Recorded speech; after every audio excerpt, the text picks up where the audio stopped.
1857 میں پھر ایک تحریک چلی جس کو چلانے والے علماء کرام تھے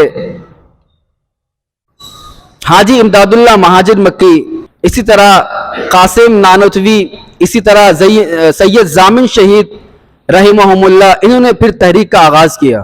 انہوں نے بھی پھر سوچا کہ انگریز کا مقابلہ کریں، تو انہوں نے مقابلہ کیا انگریزوں کا. 3 مقابلے انگریزوں کے ساتھ ان کے ہوئے، لیکن چونکہ ساز و سامان کم تھا، افرادی قوت نہیں تھی، تو ان کو بظاہر شکست ہو گئی. سن 1857 میں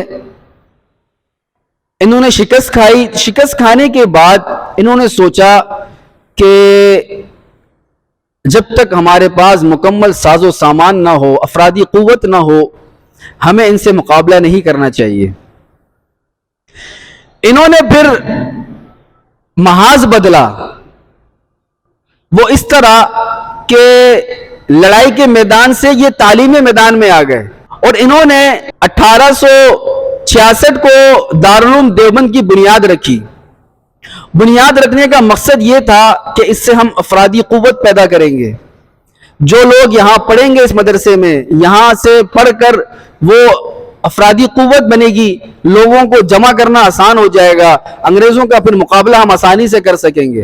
دارالعلوم دیوبند کے سب سے پہلے شاگرد، جنہیں شیخ الہند کہا جاتا ہے، محمود الحسن رحمہ اللہ، انہوں نے پھر ایک تحریک شروع کی جسے تحریک ریشمی رومال بھی کہا جاتا ہے. آپ لوگوں نے سنا ہوگا تاریخ میں. یہ بر صغیر کے مختلف ممالک میں گئے اور وہاں پر لوگوں سے بات چیت کی، لوگوں کو تیار کیا، جنگ کے لیے آمادہ کیا، اور انہوں نے گورنر بھی مقرر کر دیے تھے کہ جب انگریزوں کے خلاف بغاوت ہوگی تو جب فتح ہوگی تو فلاں علاقے کے گورنر وہ ہوں گے، فلاں علاقے کے گورنر وہ ہوں گے.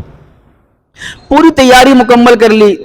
آخر میں وہ گئے مکہ مکرمہ. مکہ مکرمہ کے امیر سے ملاقات کی، ان کو بھی بتایا.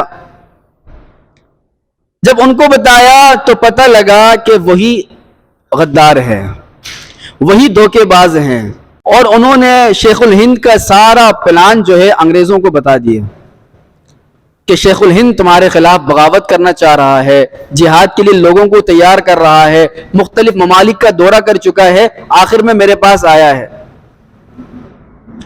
پھر کیا تھا؟ اس تحریک کو بھی ناکامی ہوئی اور انگریزوں نے شیخ الہند رحمہ اللہ کو گرفتار کر لیا. وہ گرفتار ہوئے، 2 سال بعد انہیں چھوڑا، لیکن جو سزائیں ان کو دی گئی، جو تکلیفیں ان کو دی گئی، مالٹا کے جیل میں انہیں قید رکھا گیا.